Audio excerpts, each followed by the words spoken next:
نحمده ونصلي ونسلم على رسوله الكريم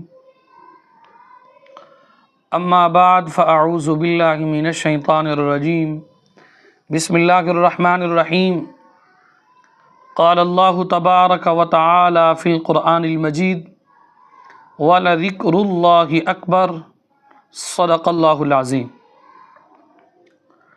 سامعین و ناظرین، آج کے درس کے اندر ہماری گفتگو کا عنوان ہے ذکر الہی کے فائدے ہی فائدے ہیں۔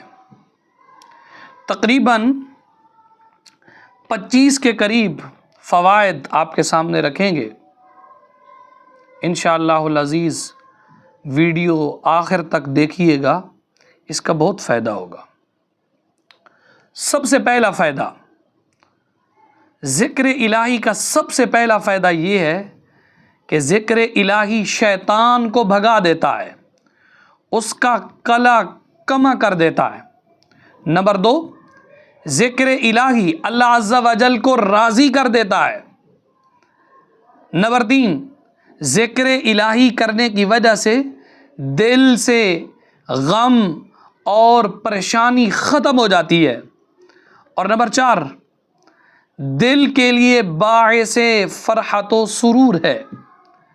نمبر 5، ذکر الہی دل اور بدن کو تقویت دیتا ہے۔ نمبر 6، ذکر الہی دل اور چہرے کو منور کر دیتا ہے۔ نمبر 7، ذکر الہی حصول رزق کا اہم ترین ذریعہ ہے۔ نمبر 8، ذکر الہی کرنے والے کو ہیبت، تر و تازگی اور اللہ حلاوت بخشتا ہے۔ نمبر 9، ذکر الہی دل میں محبت الہی پیدا کر دیتا ہے۔ نمبر 10، ذکر الہی بندے کو اللہ کے قریب کر دیتا ہے۔ نمبر 11، ذکر الہی مردہ دل کو زندہ کر دیتا ہے۔ نمبر 12، ذکر الہی گناہوں اور خطاؤں کو مٹا دیتا ہے۔ نمبر 13، بندے اور رب تعالیٰ کے درمیان پیدا ہونے والی وحشت کو دور کر دیتا ہے۔ ذکر الہی اللہ کے عذاب کو دور کر دیتا ہے۔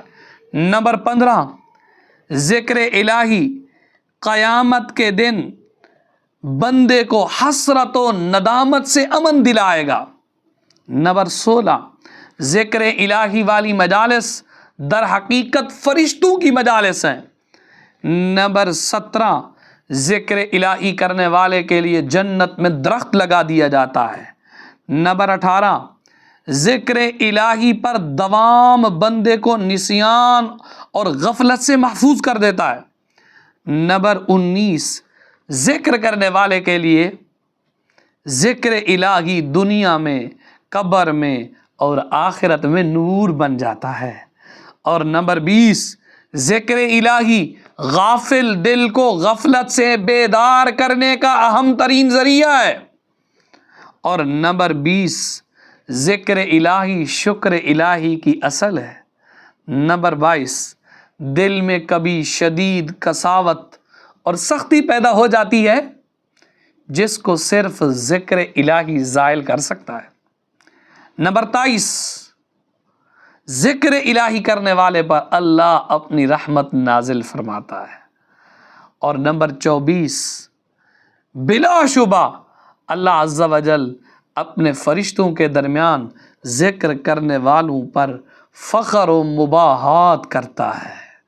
اور نمبر 25، ذکر الہی بندے کی مشکلات کو آسان، تنگی کو سہل اور مشقتوں میں تخفیف پیدا ہو جاتی ہے۔ دعا ہے اللہ کی بارگاہ میں رب تعالی ہمیں ذکر الہی کے ان فائدوں سے فیض یاب فرمائے۔